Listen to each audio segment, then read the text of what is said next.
quick review of right single leg hip abduction with left hip extension. Just a quick review of some of the points that people maybe have a tough time completing during this activity. So during this exercise, I believe I had you put a block underneath your right foot. I think it could be helpful to either take this block away or put the block under the left foot. I'm not sure it matters too much to the completion of the exercise, but might make it a little bit easier to complete. So let's just take it away. Just one less thing that you need to set up. So in this position here, I'm going to gently tuck the hips, add even weight between both feet. I'm going to suck my left hip back, my left knee back like we practiced, and then I can either walk my hands up the counter, or I can keep my elbows down, doesn't matter. And from here, I'm going to suck my left foot straight up off the floor, like I'm pulling it out of a bucket of mud. And then if I had a band attached to my ankle, I would push it straight back as I keep my toes turned in towards my midline. If I'm in the right position here, should feel a lot of right glute, should feel some left inner thigh and left hamstring as well. I think where people maybe have a tough time executing this move is keeping a good abdominal as well as right knee position during this exercise.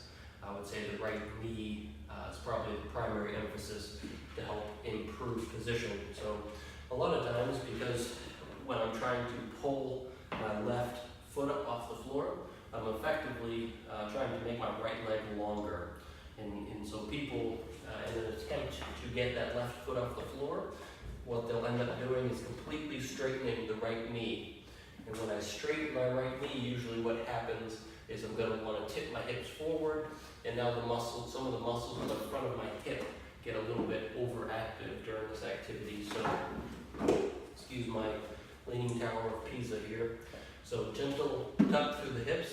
I'm going to suck my left knee back and in, and then I keep this right knee bent an inch or two as I push through the floor and then pull the left foot back. And that should really help isolate that right outer hip versus getting some of those hip flexors involved. Just a quick rear view, because I think it'd be helpful to see where my right hips are in relation to my right foot.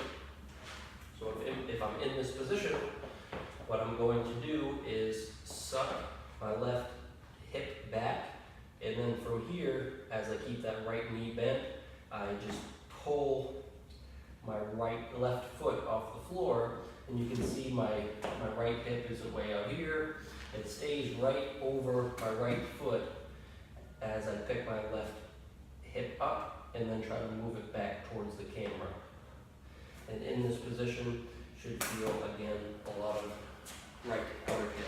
So kind of big things to pay attention to, I'd say, is trying to keep a gentle roundness to the low back, and keeping a slight knee bend through the activity should help keep the good abdominal position, so you can keep abs working and really try to isolate the activity to the right outer hip and left inner thigh.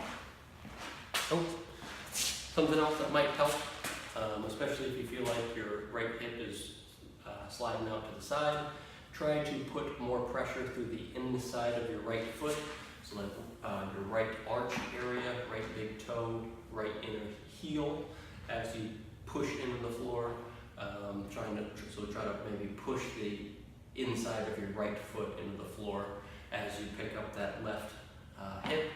That's another thing that might be helpful to help isolate the outside of the right hip.